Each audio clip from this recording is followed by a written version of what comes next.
Good morning. Good morning. Good morning. Good morning. And welcome to the Coffee and Conversation with Bishop and myself. Let me know if you can hear us and all of that great stuff. We want to welcome you, New Destiny family, social media, Facebook, my YouTube page, New Destiny YouTube page. Welcome, welcome, welcome to the replay or to us going live.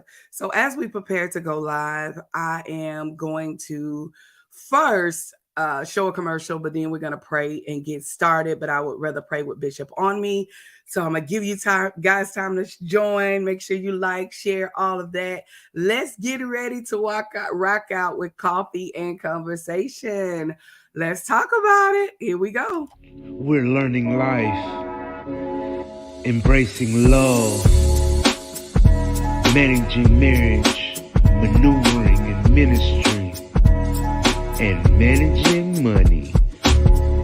Welcome to the Let's Talk About It podcast. What's up? What's up? What's up? Welcome, welcome, welcome to Let's Talk About It with Bishop Coffee and Conversation. Here we go. What's up, Bishop? Y'all? He was out there walking, and I know he probably out of breath, and he just walked in. So I am ready to rock out with you, husband. You want me to pray, or you want to pray, or what do you want to do? You can go ahead and pray. Father, I pray right now that every person under the sound of our voice that is listening, God, I pray something that we say today will be life changing, God. But most of all, that as we have this conversation, this dialogue together, just rocking out with people that we love as well as each other, God, have your way. In Jesus' name, amen. All right, Bishop. Hey, everybody, how What's you doing? up? I just say thank y'all for joining. Like Pastor T said, literally got there instead of walking and lost track of time. We want to always keep our commitment to meet you here every first Monday of the month. So happy early 4th of July, first of all, everybody. Hope Right. y'all ready to enjoy your week or enjoy your extended weekend. Hope you can get up this morning and roll over and catch your coffee instead of getting ready for work. You can sit here and listen to us for a while. So, baby, it's gonna be tough today, right? Yes, it's going to be tough. Listen, if you're on live, we want you to just say good morning, and welcome with us. Good morning, good morning, good morning, good morning, good morning, good morning. Yeah, Coffee and conversation with Bishop and myself, or some of them may call you Bishop, some of them call you Clyde, some of them also I call you husband. Your Some children call you daddy. call me Uh, CJ. huh? Some call me CJ. Yeah, some call you that.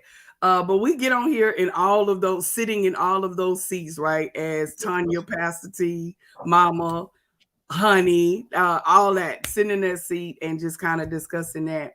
Yeah. But here we go. Let's talk about it, man. So this morning every time we come here, this is our second show of many. We want to keep this thing going. We pray it's a blessing to you. But as we sit back, we don't talk about what we're gonna talk about, but we come up with what we're gonna talk about. A And so topic. we uh we thought about what's the topic. Last topic we talked about overcoming other people's opinion. We got a lot of great reviews from that. A lot of people said how much it really helped them out. I'm gonna tell y'all a secret real quick. Before we even start talking about this, I want to put one disclaimer out there. Okay. We're not pastors on here talking. We're people on here talking. Hello. We're going to talk to you about things that we dealt with as people and as pastors who was a person, who was a father, who was a person.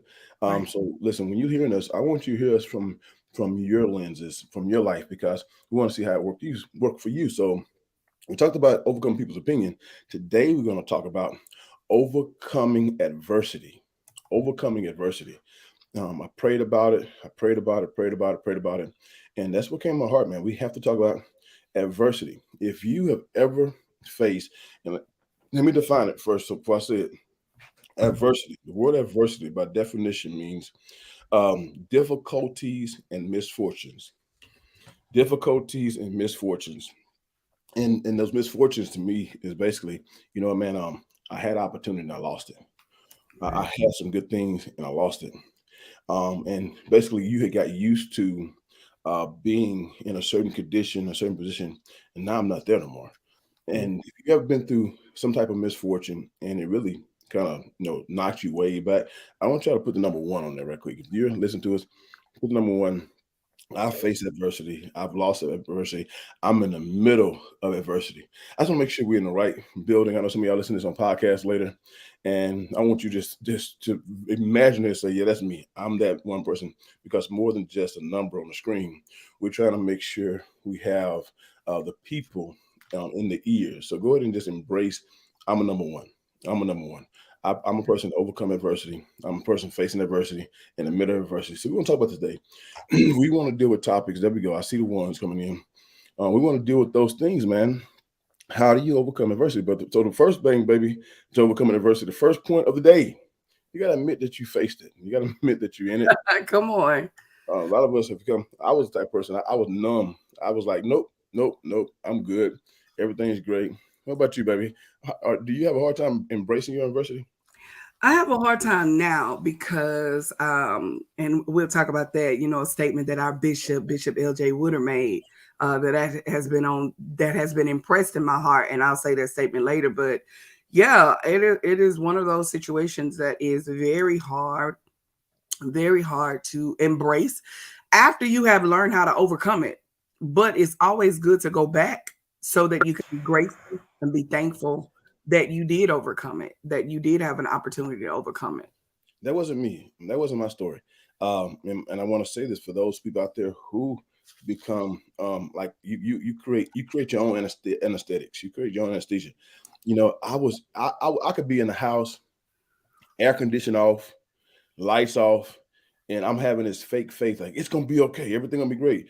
And then inside, I'm screaming like it's not, man. What's wrong? What happened? What's going on? On the outside, if I could fake it on the outside, I can make it. And listen, I believe a lot of mothers are staying in unfitting home conditions because they're not accepting I'm in adversity. I think a lot of fathers, could be prideful. I think pride is one of the biggest cover-ups to adversity. I'm Yeah. good. I'm great. Everything all right. But yet everything's falling down around you. And I believe that, we have got to acknowledge when I'm not okay. Next thing we're going to talk about today, it's okay not to be okay. All right, Kiana. It's, Kiana's statement. It is okay not to be okay. Yeah. and I live in that now. I live in that. I'm not all right. I'm Yeah. not all right. Because I believe the sooner you admit you're not okay is the sooner Yeah. you start looking for how to become okay.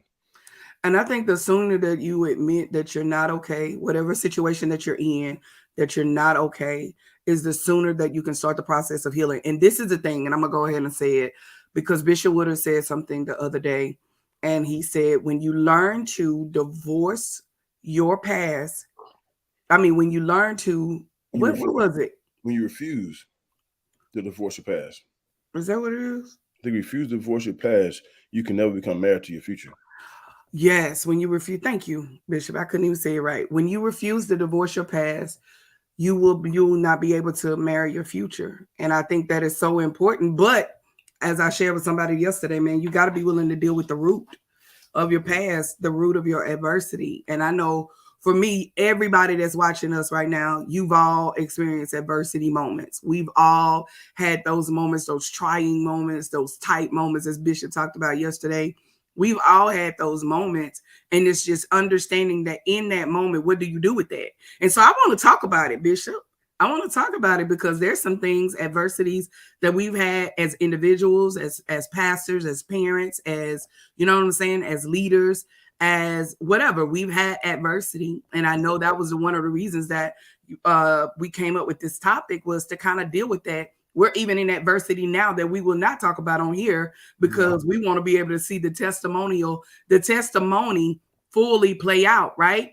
Yeah. We want to see the testimony fully play out. Now, if you've ever experienced adversity, I dare you to put a heart it up, or put the number one, number one, number one. I've experienced adversity throughout life. If you have not, baby, as my grandmother say, live long enough and you will experience adversity in your life. You will experience adversity in your life.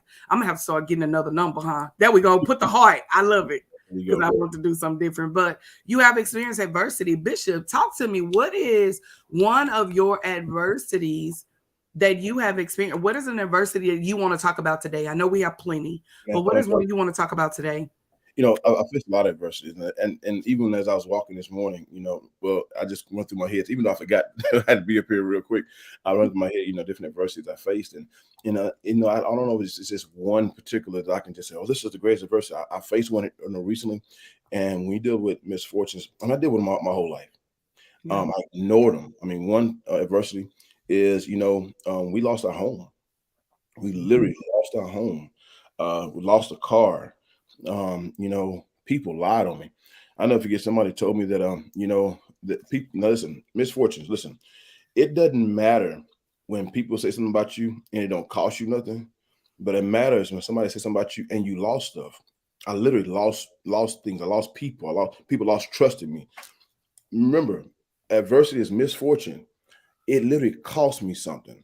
Mm-hmm. And I've lost relationships, man. I lost things because of things that either I done or things people said. And I think one of the most recent adversity moment I had, and I kind of shared this a little bit at church.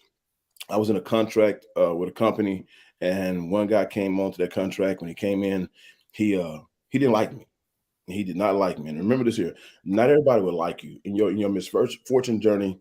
I believe God will release people to not like you and come against you, and you got to be okay with that. Come on. And he started lying to me, literally. And listen, we was making some major dollars. When we say misfortunes, miss prefix fortune money suffix, he probably cost me. Let's go ahead and be real. He probably cost me somewhere around $60,000 to $80,000. Come on, Bishop. 60 Yeah, to $80,000. that's And real talk. probably more than that. I'm trying to be modest. He cost us a lot of money, and Mhm. he did this. It hurt, man. And I'm like, okay, I want to attack. I want to fight back, and we're gonna get into that piece later. But it really hurt me because what someone else did cost me something that was valuable to me, whether it was money, whether it was a position. You got to realize this hurt. What about yours, Pastor? I would say for me, and like I said, this is something that me and Bishop haven't talked about, but I always want to make sure that I'm sensitive, but at the same time real. Is one of the things that I look back over my life from childhood until you know 2018, 19 is the perception of people. The perception of people, because I was the person that, I threw my own birthday parties. You know what I'm saying? I threw my own birthday parties. I wanted everybody to come to the party. I wanted everybody to be comfortable. I wanted everybody, hey, and when I threw the party, everybody showed up to the party, every year for my birthday. But I did that. It really wasn't about my birthday. It was just about bringing everybody together that I rocked out with, that I was cool with, right? Uh-huh. But I went on throughout life in my adulthood because I wanted the validation of people. Oh, somebody type validation. I wanted the validation of people. So the perception of what people thought about me really became my business. And Yeah. it overwhelmed me what they thought about me. And I would always, especially when I came into becoming a leader in the church, you know what I'm saying? From leader in the church to a pastor in the church, what you think about me was my business. So it was like, what did I do? And I would try to change who I was for people. So it was the perception of people for me that got me to a place where I wanted that validation. And so I had to learn that I had to overcome, because it became an adversity to me, to where it was always weighing on my heart. It was always weighing on my mind, what you thought about me, how you felt about me. So the perception of people had to be a place that God had to tear me to, because not only did I want validation, but I also wanted your acceptance. Yeah. Accept me, Yeah. like me, love me, want me, because of my experience from childhood on up. Yeah. I'm not knocking everybody that was in my childhood, but there's just some things I experienced, from rejection to all of that. So, and I'm pretty sure there's a lot of people that experience that, but that was like, I'm a cancer. Come here. I know I don't believe in this stuff, right? But when I start really looking at this cancer thing, with a cancer, we're loyal. That's what they say with the little thing. Okay, I don't know if that's true or not, y'all, but I just feel like that's who I am, because I rock out with people for years. Been with my nail tech, and I say it all the time, for years. Been with my leaders for years. Been with my husband for years. You know what I'm saying? And doing that, I thought everybody was supposed to do that as well. And I Yes, had so to I come. want to say that before you move on. I want you to get that, but I want everybody to make a note there is that her loyalty expected others' loyalty. Come on. The fact that you're loyal to them, you expect them to be loyal to you, right? Right. I expected people to treat me the same way that I treated them, regardless of my moodiness, because we all so moody. That's what they say. Regardless of my attitude, like love me, because I'm gonna love you with your attitude and your mess ups, your mistakes, and all that, right? So I'm expecting that too. But this is what I found out, and how I had to get to a point of overcoming it was realizing that our relationship Mm-hmm. was our relationship. If Gotcha. we rocked out for 4 years, we rocked out for 4 years. I can't get to a point of disliking you because, oh, somebody typed this. Because we separated, because we don't rock out, that don't mean I should hate you. I just remember the time that we had together and thank God for it. I had to get to that. And I know we'll probably talk about that more later, but I had to get to that point of how do I overcome this? Understanding what we had was what we had. And it's okay. I'm not going to go dog you out. I'm not going to go treat you wrong. Whatever, it's just what we had, and I had to be okay with that and And, understanding. and the key thing is that so me and my wife are totally different. Me and you are totally different. Right. Because where me, I told you I anesthetized my stuff, right? And so when I lost people, I wrote them off. I wrote them off. Like, okay, they're gone. It didn't bother me. It didn't bother me. It didn't bother me. It didn't bother me. And so it was foreign to me to watch my wife. Like every time she would lose someone out of life, it's like she lost a limb, she lost an arm, she lost a leg, she lost a part of her. And I saw it like knock her down, like where I was ignoring it and was not realizing how I was screaming on the inside. I want her to match my response. And so I want to tell you this here. Don't, oh, but this is good. Don't let no one silence your pain. Don't let no one silence your pain. Listen, I'm telling you firsthand, because I'm the silencer. I'm the muzzle on the end of the gun to keep the noise quiet. I'm the silencer. I silence my wife's pain. I silence my children's pain. When you're going through adversity and you know for a fact you're feeling pain, don't let anyone silence or define the noise of your pain. And so I try to define a noise. And now, because the reason why you can't let them do it, because I promise you, if they're silencing yours, it's because it's waking up their noise and you making them feel what you're feeling. So I don't want you to talk about the lights are off. Don't talk about the water is not working. Don't talk about, we all know we lost a car. Stop bringing it up. Right. Because the other day I went through something happened and I heard it real fast. And I told my wife, who was out to eat, I told my wife, she came in on the butt end of the situation. By the time she came in, I was over it.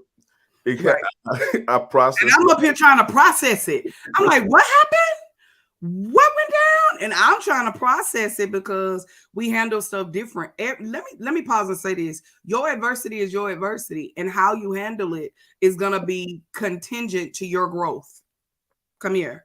It's going to be contingent to your growth, not no one else's growth. Yes. So it's learning how to handle that part of it, right?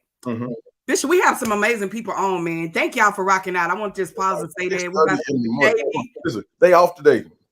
Yeah. I don't care if they showed up. I'm excited. Like I'm saying, they showed up even though they off. Even though they off. I love it. So, Bishop, let's talk about more. Go into details with more of your adversity with your situation, because I had never seen my husband in it, and this ain't nothing. This ain't nothing that happened years ago. This is fresh. Yeah. And so to see him go through that, and all I could do as a wife was sit there and watch. You know what I'm saying? Watch you. And not just that, not not just that situation is multiple. But let's talk about the fact that. I let's talk about one thing real quick before we go there, is that I had all these adversities that was going on with me about 5 years ago. I think about 5 years ago now. And I was keeping them in. And I didn't realize it was killing me. I did not realize. I'm not off, but I'll be smart. Well, we thank you for rocking out with us before you go to work. I love it.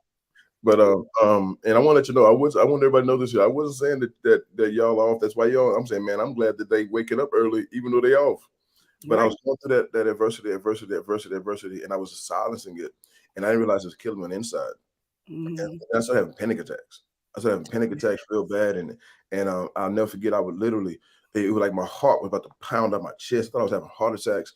I get on planes, couldn't breathe because all that stuff I was keeping in, trying to give this false perception. It's like trying to hold in steam in a pot. If what happens if you don't let that steam come out that pot of his boiling, it's going to explode. Picture a coffee pot; it's going to explode. I was Yeah. exploding, so all this adversity was in me because I wasn't giving it sound. Come on, Ayana, fix my life. Give that pain sound. Give Yeah. that pain voice. If I would have just get it out of me, Oh my God. I Yeah. probably would have been better. Wake up, everybody. Good morning. Shit, Right. I would have just screamed, cried. I didn't cry nothing because I wanted my children to think I was okay and I wanted to define to my family, this is how you deal with pain. And Yeah. then one day I saw my baby walking around dealing with Mhm. like that. And I saw after I got over it and after I got to the point to where I was able to deal with it, I said, whoa, baby, no, no, no, no, no, no, no. I mean, that didn't teach you right. That wasn't right. No, no, no. Baby, you're gonna have and she would have panic attacks. So now you fast forward to me now, and I'm like, I've learned after having panic attacks, almost having a heart attack and everything. I give sound to my pain. Don't let me go pain around you. You can't handle it because I don't care who you are, you're gonna hear my pain. All right. You feel my pain, I'm gonna cry. And so this recent situation, this man came against me. I gave voice to it. I mean, I invited my wife in. I invited my family in. I invited anybody around me. It hurt. It hurt. I built a relationship with this company. I built a relationship with these people, and they taught me everything I knew. And here comes this guy out of nowhere, and he's literally coming at me in every direction. And here I am. I'm like, I want to say something, but God literally told me, "Good morning. God bless you." Good Um, morning, Sophia. I remember her. Yes. God told me, He says, don't you say nothing. Now, that's another level. Now, you got to know what your responsibilities are in your adversity. Mm-hmm. If you don't know what your responsibilities are, you may do something that causes your adversity to last longer. And we're going to talk about that a little bit more deeper. Go ahead, baby. You going to say something? Yeah, I want to say this because, man, if you did not, man, if you wasn't at church yesterday, Sister Katie, tell them, Mama, whoever's on here for New Destiny, that sermon yesterday was so, oh my God, I can't explain it. I told the women yesterday, I thought I was sitting in a, like watching somebody on TV, like it was just that good. And I want to say this because of what you said yesterday is that every adversity is different. This one was different because it was hitting our pockets. It Yeah. was hitting our money like no other. Listen, Like, to be real, it was in our pockets, but that wasn't the part that hurt me the most. It yeah. was hitting my reputation. Okay. I get it. If he destroyed my name, it was going to hit my pockets with other organizations to come. He was That part. destroying my name. And it Yeah. hurt, man. I ain't mean to cut you off. No, that's good. I say hitting our pockets because it was a couple, plenty of money that was being hit, and it could have messed up money in the future. You know Yes. what I'm saying? If he would have won, if you would have said something, come here, let's talk about it. If you would have retaliated, because here's the thing, y'all, I'm a rider. I was ready to retaliate. Let's figure out how to retaliate. Let's go tell his boss. Let's go. But God told us be silent. What do you do when you're in adversity? Come here. Oh, I feel the glory. What do you do when you're in adversity, but God told you, be quiet, do not fight? Come here. This is how I fight my battles. Don't fight this battle, not this one. Don't you say a word. I need you to sit up and take every blow, take every hit, take every moment. I don't care how much you know they're lying on you, how much they're talking about you. Take this because I promise you there's going to be greater on the other side. I just need you to take it for a minute. What do you do? And that's where we were. And I say this to anybody who's in adversity because you got to know why you're in adversity. If you're in adversity because you did something that caused the adversity, whole different approach. Whole different approach. I say to you, fix it, overcome it. If you're the one, because he did this to me, and then some adversity happened to him. Ooh, let's talk about it. I didn't say nothing, and then later God dealt with that. And so if God is dealing with you because something you did, another podcast. How do you handle adversity you cause? Yeah. Yeah, it's just whole different. But listen, today we get in with how to handle adversity. And maybe still we may figure out how to squeeze in there how to handle adversity you cause. But this here I didn't cause. So first of all, I'll say, you gotta know if I didn't cause this, yeah, cookies of God, what can I do? Because listen, in your maturity, you know what God told you 5 stages ago yesterday, what you can't do. I can't reach out and touch nobody. I can't go off. Listen, it's bad when you can't defend yourself. So I was ready to call and defend. Been there. Lord have mercy. I Matter was, of fact, let's say this. Let's even keep it more real because this, we keep it 100. We called, but the man didn't answer. yeah, Man, that was. God blocked it. Don't act like I called early. That was at the end. Right.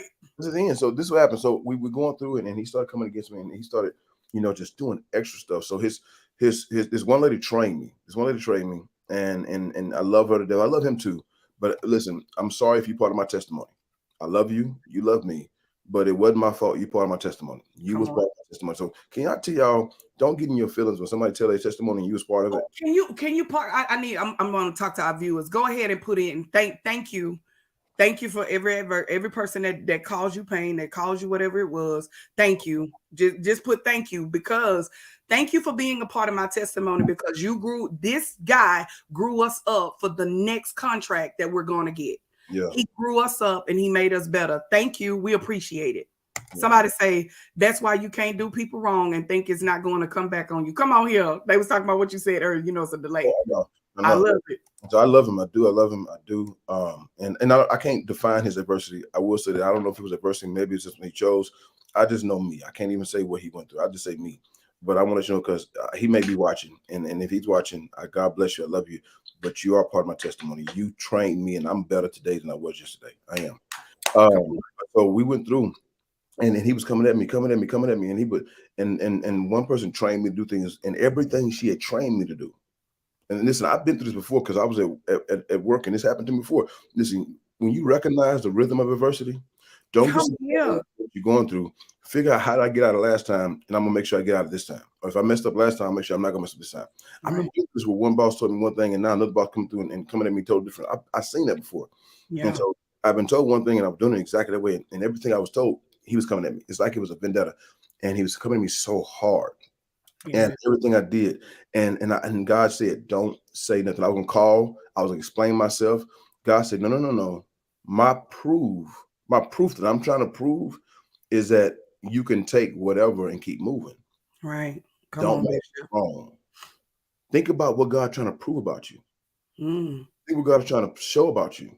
I want to add too, also what God is trying to prune up out of you. I know from my perception, the perception of people, God had to prune that up out of me. And if you look at pruning never feels good. Pruning is a process, and God had to take that out of me. That was years of going through to where I can get to a point and say, now, what you think, whatever. But go ahead. I'm sorry. Yeah. Yes, he had to prune us, and so you gotta. If I can stop and just give verbiage to this, is just say you have to recognize that even though you're not the reason you're going through, there's a purpose for you going through. Right. And you got to figure out what that purpose is. And so I'm going here and I'm like, okay, God, what do you want me to do? What do you want me to do? And God said, don't say nothing. Now, you know the old you know what you want to do. God said, don't say nothing. And so I sit there and I had to take it. After taking it on and on and on and on and on. Like you would see, you could tell he's going to pick more and pick more and pick more and pick more. And I'm like, God, this is embarrassing. What he was doing to me was embarrassing. And I won't say everything that happened, but it was embarrassing. And one day I said, God, I can't take this no more. I can't take this no more, God. And I knew it came to the close, to the end. And I'm like, I'm losing contracts. And the problem is, while I was losing these contracts, these other opportunities popping up over here. Right. But God was bringing the money. It wasn't equivalent to the reputation and relationship I was losing. Mm-hmm. I valued this relationship. The thing I was losing, I valued it. I'm like, okay, God, thank you for the money. Thank you for the contracts. Thank you for the jobs over here. But I'm losing this. Yeah. What you allowed this happen. And so I'll never forget sitting there and in the end, or whenever it's about to happen, about to be over with, I'm about to lose. I'm on a plane.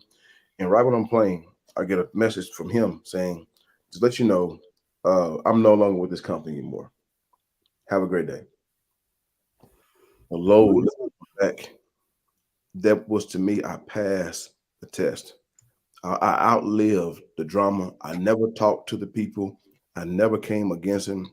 And then I told my wife, if this was truly God and God was testing me, in a few days, we're going to get phone calls to do work again for them.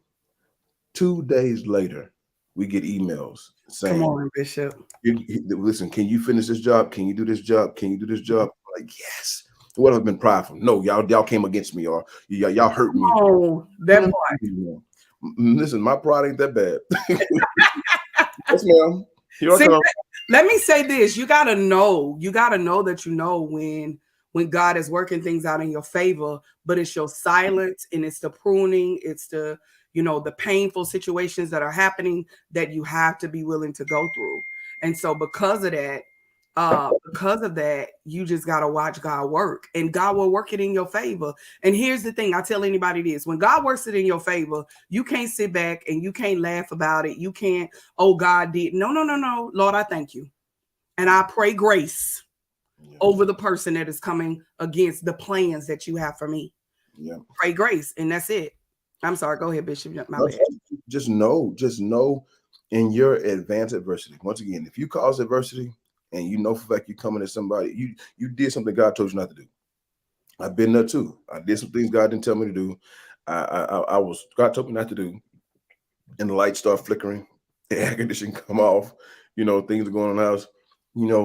Undo what you did and hold on until it shifts back, because it ain't gonna automatically shift back. You gotta hold on to God. I'm sorry. Hang out, and you can undo what you did quickly by becoming obedient, because disobedience will cause disturbance. Obedience will change disturbance. Yes, sir. So when you become obedient, it's quicker the disobedience will happen. So understand the cause of your adversity. If you're the root source, you are being punished. If you're not the root source, you are being tested. Define your adversity. First thing, why is it here? Am I being punished? Am I being tested? If you're being punished, obedience is the best way to get out of there. Get back obedient. I can't give you a timeline how long it's going to take. But if you become obedient, God, I'm going to go back to doing what I'm supposed to be doing. I'm going to get back in place. And God, here I am. I love you. And I'm going to hang out here until you change, to show you I'm for real. But if you're being tested, now you got to say, okay, God, what is my responsibility in this adversity? Define your responsibility in your adversity. And if you find your responsibility, don't let the adversity change your responsibility. It will make your adversity last longer. Right. Go ahead, babe. I ain't even take over. You good. You good. I believe. I totally believe that. Yeah. What about yours? Like I said, with the it was the perception of people. It was the perception of people and learning. For me to overcome that, I literally had to get at a place to, number one, love me. Type that in the screen. I had to get to a place to love me, because I felt like I wanted the validation of people. I wanted the validation of the okay, love me, like me, making sure that everybody was okay with Tanya. And I found out that that wasn't going to be the case later on throughout life. So because of that, I had to love me. I had to learn to love me, snatch my identity back, regardless of what you got to say about me, regardless of how you feel about me. And I always say it started in 2015 for me, when I realized that you ain't going to get me to heaven or hell. Come here. Amen. You ain't gonna get me to heaven or hell, and you're gonna always have a feeling about me because you don't know me, because you have not spent 48 hours with me. And so the perception of people, I really had to learn that, Tanya, if you learn to love you first, then whatever people gotta say, that's good. When you learn to love you first, it's like, I love me. I love that. I love my attitude. I know I need to work on it. I love my moodiness. I know I need to work on it, but I am human.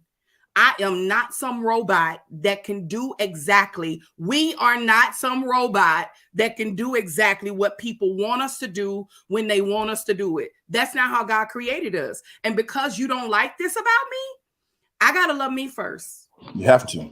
I got to love me first. And then I have to, number two, you know me, I got principles. And not only do I love me, but I love what God thinks about me versus what you think. Yes. Come here. God thinks about me. And how do I know what God think about me? God said, I created you in my image. That's what he think about me. Thank you, Lord. You created me in your image. You also said, God, that I'm the head and not the tail. Thank you. Yeah, what you think about me? Somebody say God think. What God think?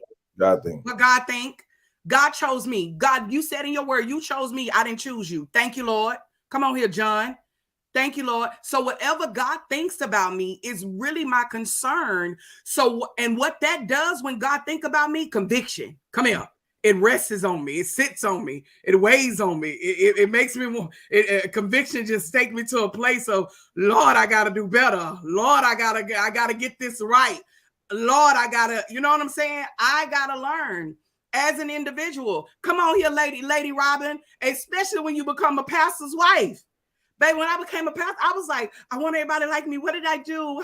What's wrong? I'm talking about it kicked off for me like the first 2 years. Like, baby, it was like, I hate you. I'm like, what did I do? What's wrong with baby? I learned quickly.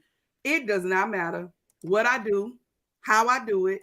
You're gonna have your perception of me. And if you don't have your perception of me, come here to every person that worries about people, what they think about them. God, not only are you going to have your perception of me, but you're going to have the perception of other people about me. And listen, as when you care about my wife, we talk about the first lady piece, and when you care about how people think about you, the more people around you is the harder it is on you.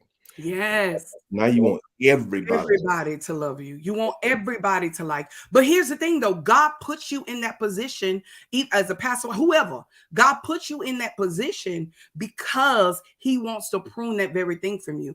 God had to release that very thing from me. And like I said, it wasn't until like 2018, 19, God was like, listen, your relationship with them is what you had. Praise God for that. Don't dog that person out because y'all are no longer cool. Y'all are no longer rocking out. That was for a season. Let me pause and say this. Somebody may be with you for a season, for a lifetime, or for a reason. Yes. Let me break it down. For a season, for a lifetime, or for a reason. Type that. For a season, for a lifetime, or for a reason. And we probably heard this before, but somebody is with you for a season. God had to remind me of that. I did a whole video on it. I have somebody with you for a season. And the reason why I have them with you for a season, because there's some things y'all are going to do together for a season. And it's going to bless a lot of people. I look at women of destiny and God, different things God gave me. That were things that were for a season. Now, women, that's still going on. I ain't saying it's not a season. But there are some people that are with you for a season. They're only there for that season, baby. And when winter comes, they're no longer connected to you. And it's okay. It's learning that part that you're here for. And I'm not going to sit back and wonder, are you going to be here for a season or you're not going to be here for? No. Whatever we have is what we have. Then there's some people that are with you for a reason. They're with you for a reason. Type that reason. They're with you for a reason. They're with you either to take from you or you get from them. Amen. That's it. You gonna take from them, and me not in a bad way. Whatever you need, mentor, whoever that you. Listen, and stop marrying your seasonal people. Come here. Stop marrying the people that's with you for a season. Come here. I love it. My mentor Nona Jones said there are people that are with you. Come here for every path, every leader, every person that's in business that's leading out. There are people that are with you that are just attached to you. And then there's people that are with you that are assigned to you. You're only attached to me for a minute, but then those are those that are assigned to me for a very long time. And because you're assigned to me, I just got to know that I can't put all my gems, all my jewels, all my wisdom, all my knowledge into attached people. Yes. Don't get stuck on the attached people. Okay, so reason season. Can I say something? Go ahead. I'm sorry. You know me, I get all crunk. Who are attached? Listen, you got to listen to this real closely, people, especially from my pastors and my people of influence. People who are married to you, or people who are with you for a season, will eat from your hand. People who are with you for a lifetime will eat from your breast. Stop letting seasonal people eat from your breast, because people who eat from your breast is attached to your lifeline, your children, your family members, people who are supposed to be there forever. You feed them from a personal place, from your bosom. Everybody can't eat from your bosom. Come here, Bishop. Very close to you. That's something only God will tell you. That person's supposed to be close to you. If they hear your heartbeat, they too close. If they're not there forever. And so if you're eating from my bosom, that is very valuable to me. Anyone else, I feed from my hand from a distance. So when I walk away, there's no detachment issues. Come on. I feed you what I have in my hand. And listen, I move on, I move on, I move on. And so when my wife would get so close, she brought everybody in her bosom.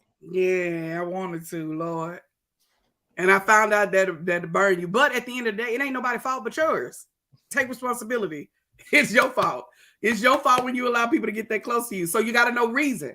Back to reason. Reason is you just here for a reason, baby. And you just here to take from me. Or you just here, I'm here to get from you, whatever. And we know that. But then there's some people that's with you for a lifetime. There are people that I rock out with. I may not talk to for 2 years, but baby, we'll talk that one day and we rolling. We have history. We have history together, and we have things together that we have, baby. Can't nobody even talk about it but us, because wasn't nobody else there but us. That's and we cool.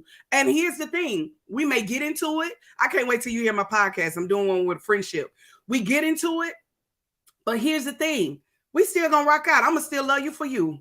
It don't even matter that we got into it, because we got into it, we moved on. It is what it is, and we still gonna love each other for who we are. Oh, I got some riders that rock out me, not just Bishop, but I got people that's been with me for years, and they know Tanya. They don't know no Pastor T. They know Tanya though. They know Tanya, and they'll rock out with me. So I had to learn that. So not only do I love myself, not only do I love, I love God's way, you know, God, that God loved me, whatever I said. I don't even know what I said. But lastly and not least, Bishop, is that this is what I found out in the midst of not looking at the perception of people or overcoming adversity because of the perception of people, is that this right here is that I had to learn to love God's people for who they were. Yes. And who we were together. Who we were together, man. I'm grateful. And I want to say this, Bishop, and I know you want to tag in. I want to say this. You know me. I can feel you. I can feel you. Here's the thing, is that the reason why I keep saying, well, where we were, because sometimes we forget where we were with someone. Yes. And then we end up living in what happened to us. We get married to the past of us. And we can't marry we can't divorce. We end up divorcing the future of who we are. Being cool with where we are, being okay with where we are. What happened is what happened. This is what I found out, is that I'm not gonna dog you out because of what happened. Because what happened either needed to happen or it had to happen. Yeah. But it worked out for your good and for my good. Yeah. Thank you for our relationship that we did have. So I'm not going to get so stuck on where we are now and what you did to me, because what you did to me really don't matter. Exactly. But where we are is what really matters. What do I mean where we are? Baby, I let go of that past because I don't want it to affect my future. Come here. I don't want what me have. How do I allow it to affect my future? Come here, type the word forgiving. Forgive. And I'm done, Bishop. Come on, I'm going to let you get in there. No, Forgive. Type the word forgive, because the Bible says when I don't forgive you, that you're gonna hold up, and this is me paraphrasing, you're gonna hold up my blessing. I'm gonna hold up my own, not you, but I'm gonna hold up my blessing when I don't forgive you. I refuse. I got too much to do to be sitting up here holding a grudge. And that's why I can say happily and joyfully, I don't have no enemies. You may not like me, but baby, I don't got no enemy. I can speak to you and love you, and what you did don't even matter, because I'm divorcing my past. I'm divorcing my past so that I can focus on my future. I'm done, Bishop. Come here. I just wanted to add, the perception of people, that was my thing. Overcoming that, man. I'm still, let me not act like I'm all together, because there's some areas that God still has to prune me in. I want to add this here to what you're saying, because that was really good. I mean, because your adversity is your adversity. Even though I was trying to rob that of you, I was trying to rob you of feeling that adversity. I was trying to rob you of even, I'm like, ignore them. Just ignore them. No. Listen, she couldn't ignore them because she had to grow.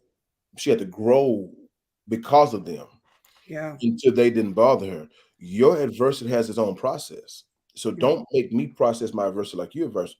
I'm talking to myself. I used to make my wife process the adversity like I did. And so, but I will say this here.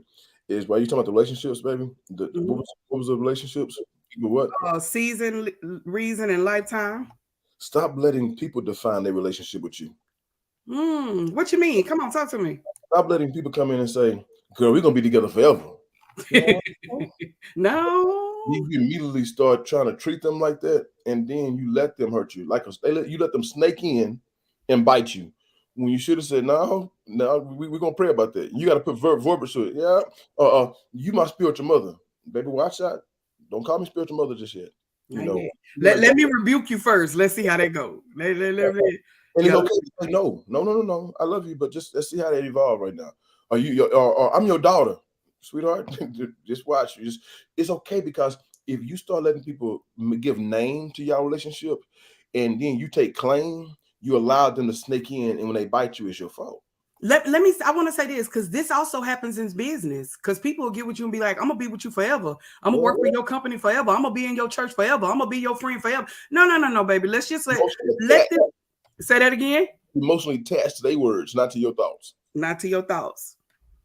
Because here's the thing, we gotta let this, however it grow. What's up? That's called. Hey, sugar. Hey, That's the realtor. Y'all, I think that's her. Lord, I hope that is. I don't know. But anyway. yes, the realtor. Okay.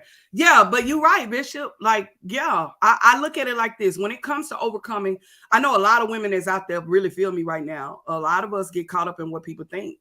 And it's learning to overcome that. A lot of men get caught up in, when somebody wrong you in business and family, whatever. But it's just learning to overcome that, man. We gotta be willing to overcome that and celebrate our growth. I told Bishop I'll never forget, I cried to him and I said, babe, I realized that where I am with people is where God wanted me to be. And I got to be okay with that because people have put me in fetal positions. And here's the thing with adversity, like Bishop said, it take different levels too, because it's some levels you be like, oh, did that person? Not that person. No, I wouldn't have never thought that person. Oh, I dare you to put the heart in the chat if you ever had that one that hit you like a tsunami. Like, whoa, I wouldn't have never expected you. What the Bible say? The Bible say, put no trust in no man. Come on. And listen, you talking to somebody. I'm 43 years old, and I'm like David. I've never seen the righteous forsaken or the seed beg for bread, but I just seen every man go bad. Including ourselves. Yeah, I listen. I never forget. I love Bishop Woodard to death. I'm talking about you. You can say what you want to say. I love Bishop Woodard to death. That's my bishop, my spiritual father, and we'll go toe to toe about it. But I caught myself with a Judas moment with him. Come on, Bishop. And I let somebody calls me and allow me to say something bad about him, and it almost messed my whole house up. And we fixed it. So when you didn't turn on somebody who you vowed never to turn on. And so what we got to do, we got to realize our adversity. And I would say this here real quick. I want to add this to it. Now, even though I was trying to define my wife's response to her adversity, I remember she tried to define my response to my adversity. Baby, you need to call him. You need to check him. We need to check him real quick because he's showing his behind. And I had to remember, God told me to shush. Yeah. I almost listen. I'm in the truck one day, and she come on to call him.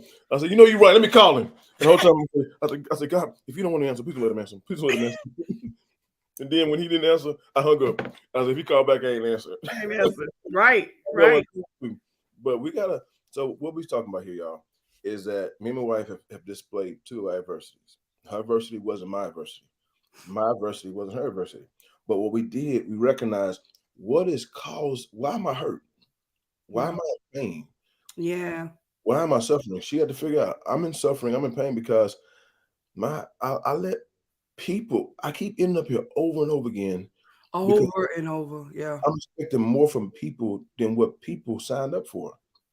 Yeah. And if I'm expecting more from them than what they signed up for, maybe I need to understand why they're here. Right. We got her adversity. I say, why am I hurting? Because I'm expecting everybody to be honest with me because I'm honest with them. Everybody like me because I like them. And I'm hoping nothing ever changes, but that's not the case. No. We have to realize, first of all, why am I here? Why am I losing? And if I'm losing, not because I'm did some wrong, that means I'm losing to learn. Come on. I'm losing to learn. God is trying to teach me something. One of the greatest lessons I taught my children when I took that pacifier from them, letting them know you don't need this no more. You don't need this to make you comfortable no more. Come here. The very thing I've let you be comfortable in is no longer time for you to be comfortable anymore. I'm taking your binky. I'm taking your best friend. I'm taking the very thing you was leaning on more than me. And now you going through it because God's trying to show you can live without it. Right. And when I give you somebody else, I'm gonna give you somebody else so you don't lean on that no more. I'm more so proud of my wife because my wife, even though she still is a cancer and she's still loyal, she's loyal without creating liability for you. Come here. You don't owe me nothing. Like at the end of the day, you don't owe, and it took some time to get there. You don't owe me nothing. And I think here's the thing with adversity is learning too that there are so many levels to your adversity, it will not stop. Alert, what they call it, warning alert. Your adversity will not stop because we are going to continue to grow. I'm in an area right now, like I said earlier, if you were rocking out with us earlier, those of you that are joining, love y'all. Thank y'all for rocking out. But earlier we said that we're in something right now that we can't even really discuss right now because we want to see the outcome of it, because adversity does not stop. Adversity continues. It's an ongoing thing, but it stretches you, it prunes you, it creates the best in you, it creates a space for you that you will be able to look back and say, Lord, I know that was nobody but you that did that. God, I get it. Okay, I don't want to go back to that anymore, so I'm going to learn the lesson that I needed to learn in that. So in my next level or in my next season, I don't go through that anymore. So now I've learned. I have best friends. I have people that I rock out with. I mean, I have, my husband is my best friend, but I have friends that I rock out with. But here's the thing is that I love you for where we are. And you learn that as you go throughout it. And as Bishop with the companies and with the situation, it make us better. It make us cross every T, dot every I. And make me not depend on one contract. Hello, glory to his name. It make you get to other contracts and not just depend on one company when it comes to our business. Even in the church, the stuff that we experience in church, it has allowed us to be at a place of peace, a place of we love, where God has us in ministry, the best place we've ever been, and know we got so much more to grow in, and just excited about where we are, but it's overcoming that adversity. And I would add this to it too, is that it's like, so right, it is easy. And this is me coming, this is the reason why we did this podcast, this online, whatever you want to call it, right? Mm-hmm. The reason we did it because we're recognizing in this season that so many people are stuck in the pain of their last transaction. That thing hit me hard. It knocked me off my feet. And they still got purpose in them. Yeah. But their pain knocked them out of purpose. Mm. You were never meant to be knocked out of purpose. That pain was supposed to knock. That's so good. Wait, pause, Bishop. You said a whole mouthful. Say that again. That pain will what? Pain knocked them out of purpose. Man. Pain was never meant to knock you out of purpose. Picture a mama that went through so much pain that when she get delivered to her baby, she can't even handle the baby to where she get a baby away because she caused me too much pain. Too that much. pain was supposed to make you more attached to your purpose. That if I survived this and it didn't kill me, yes, sir, I know I'm attached to you even stronger to my purpose, not to people. Yes, not to Your people. pain will make you attached to people. Your pain make you attached to purpose. That if I survived it, I mean, if somebody else bring it to me, I can take it. Yeah. If I survive a greater, I can take a greater purpose. That means the more I can survive, the greater I can do. Yeah. The less I survive, the less I can do. Yeah, it reminds me of a person standing there. That's how I feel when I'm in adversity. I don't know if you guys feel like this, but it's like you're standing there and you're bracing yourself for it to be over. Come here. Let me talk. Oh, I'm about to switch. Let me talk to that person that's standing there and taking the blows, taking the hits, taking the criticism, taking the character assassination. You're taking all of these things and you're bracing yourself. Keep doing it. Keep bracing yourself. Keep standing there. Be like a tree that is planted by the water. You may bend a little bit, but you won't break. Come here. Because I promise you, you are talking to two people that even right now, I feel the glory. Even right now, y'all, we're standing. We're taking the hits. We're taking the blows, but we're trusting. Standing, but trusting. Standing, but taking it. Okay, Lord. All right. Because we know the outcome of what God did in the last standing moment. We know the outcome that God did in the last adversity that makes us continue to stand now. Oh, somebody type in the screen, stand. If you just stand there and you take whatever God is allowed and whatever God allowed the enemy to do, God, I'm going to take it. I'm going to stand here. I'm going to be still. Look, I'm still going to have faith faith without works. I'm going to still put in the work while I'm standing. I'm going to still put in the faith while I'm standing because God, I'm believing you because I've seen you. I've seen this before. Maybe not on this work, maybe not here, but I've seen this before. I've seen this. I don't care who you are, whatever you're going through, you've seen it before. This ain't new. This ain't new to you. You've seen it before. And if you are there, I come to tell you, we come to tell you, keep standing. I'm going to say this here too. Outside of that, it's amazing. And I'm going to say this here too, because we have to accept where we are, the culture that we've been evolved into, because this is not where we come from. This is what we've been involved into. We've been involved into a culture to where it's only okay to succeed. It's only okay to succeed because everybody's succeeding, everybody posting success, everybody's talking about success. So we think struggle is foreign. Come on, we think boring. We think struggle is death. So as soon as we struggle, we cut it off. We struggle. If we struggle in the business, cut the business off. We struggle in the marriage, cut the marriage off. We struggle with the children, cut the children off. We think that struggle is foreign. We think struggle is foreign. Listen, stop living your success. I mean, thank God for my success. Thank God for that. But live in your struggle, learn about it so you can turn your struggle to success. Come on. Turn your struggle to success. So I promise, I see us, so many people, I see the children committing suicide because of struggle. I see people divorcing left and right because of struggle. We are not in a struggle-friendly culture. Come on. We think success is the only way. Can I tell y'all, we get so proud about TD Jakes because where he's at, but look where TD Jakes come from. I said yesterday in the church, and I told the church this yesterday, if you want to see how tall the tree is, because that tree is only as tall as the roots. That tree had to go as deep as it did high. We want to have shallow rooted trees, but when the wind comes, it falls over. Right. But if a tree is tall, that means you had to go through equally as much. Come on, Bishop. You got a business, your business is doing great. Your business has to struggle that much. If your marriage is great, your marriage has struggled that much. So don't measure me by my branches. Look at my branches and say, oh my God, he must have went through a lot of stuff, man. This culture, a struggle-friendly culture. Nobody want to go to the gym and lose weight no more. Everybody want to go straight to get surgery. Nobody want to go to the gym. I saw on TV yesterday, a woman was laying on the table getting a thing that was massaging her stomach to make her have abs. Baby, go to the gym. Go to the gym. Bitch, don't be knocking these folks out here in these streets. Let them do what they got to do. Go to the gym. Because only thing Mama says, it's only thing that for God is last, but if it ain't worth only what you do for God will last. You know, if it ain't worth working for, it ain't worth having. Oh, that too. So I want to end this podcast right now on this YouTube video, on this Facebook Live. I want to say this: struggle can be a good thing. So I want to make this a struggle-friendly environment. Yeah. Struggling means I'm moving. Right. Moving back ain't good, but struggling means I'm moving. Right. I want to fail forward. So I want to make it okay. Everybody on here, it's okay if you're going through adversity, if you wasn't the root cause. That means I'm not being punished, I'm being tested. If you're being tested, if you pass the test, eyes haven't seen, ears haven't heard what God has in store for you. Mm-hmm. Keep in everything we learned yesterday, every level God put you in, there's another test. Yeah. Another test. Stop abandoning the pursuit for purpose because of the pain it's causing. Yeah.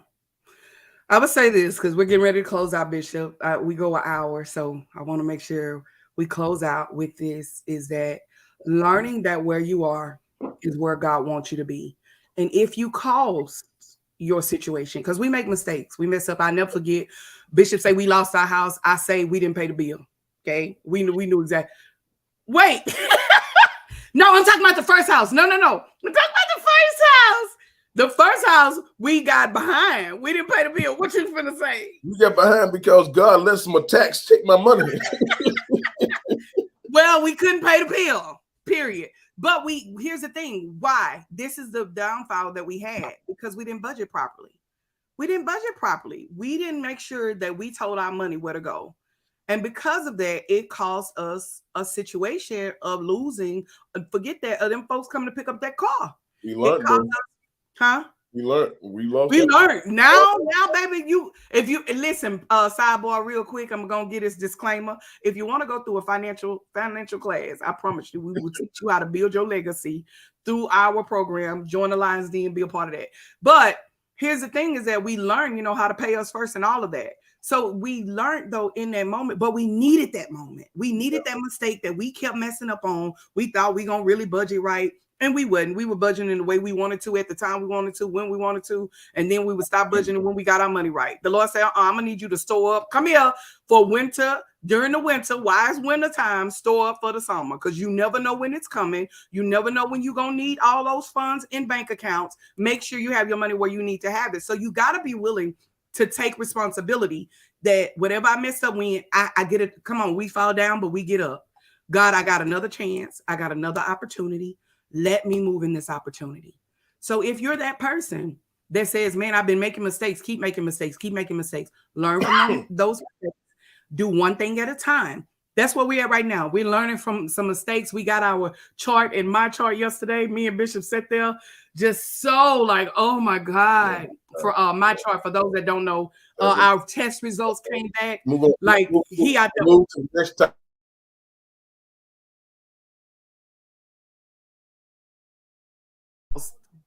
Hold on.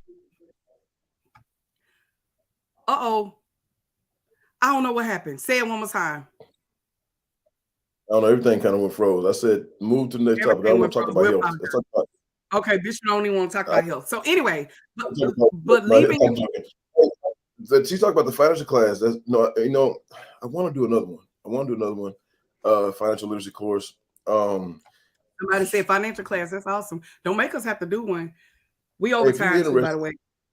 If you're interested in a financial literacy course and that I want to offer, and I want you to drop it in the inbox. I'm interested. If you're interested, I have a financial literacy course. I promise you, it'll bless your whole life. And if you're interested, say I'm interested in a financial literacy course. It's a 4-week course, meeting 1 week at once a week. 1 day a week. You got homework. If you're really interested, I do it. And listen, just put it in the box if you're interested. Put it in the box. If you're interested and you want to make sure that you have money at the end of your month versus, what is it we say? Have more money at the end of your month instead of more money at the end of your money. Yeah. And also that you will be able to build a legacy for your children. Yes. If I get 10 people, if I get 5 people say they want to take the course and they for real, they want to take the course, we'll do it. But it's no joke. It's nothing like that. It's just, if you put it there, I'm talking to my wife about it and we'll figure out if we get enough people say they want to do it. If you listen on podcast, you email us. Where you want to email us at, baby? Right here at admin@heservices-llc.com. admin@heservices-llc.com. And so if you're interested, let us know. And me and my wife will come together and figure out how we want to do it. All right. Yeah. So I thank God for today. This has been awesome for me. Any last words, Bishop? Really, really quick, and then we're done because we went over our hour. But go ahead. Anytime you jump on this here, you're gonna see real people. We learned a long time ago. Just because we're pastors don't mean we got to be fake. We real. We real pastors with real problems. We're real pastors, real people with real problems. We're looking for real solutions. And so we're gonna be always transparent. So you be real with you. Be real with you. I don't care. You don't have to put a filter on your life for yourself. Even if you put a filter in your life for other people, don't put a filter for yourself. Admit to yourself it's okay not to be okay. But now try to figure out, why am I here? Right. Why am I here? Define your why, and then ask yourself, how do I get out of here? Right. What is my conditions? How do I get out of here? Then pursue it at all costs. This journey is about forward progress. It's not about enjoying where you are. Mm-hmm. It's about moving and always progressing. If you stay where you are, you're never in what God wants you. We're not the condition God wants us in. He wants us always moving forward. I don't want to preach to you, but I do want to tell you right now, it's okay not to be okay. Admit to yourself when it's not okay. Embrace and don't let nobody else define your pain, the sound of your pain. Don't let anybody define that. You got to keep sounding the way you sound until God changes your sound. You got to change the cadence. And then embrace that, learn from it, and move forward. That's my last words. My last words is, first of all, I want to say thank you for everybody that's joining, everybody that's going to watch the replay and all of that great stuff. Man, join us on next month on the first Monday of every month. Our goal is to do this every month. Send us your information. Say, hey, these are the topics I want to talk about. We would love to just talk about some topics that you want to hear. 6:30 a.m. Central Standard Time on YouTube, on Facebook, and then we'll drop it on our podcast later.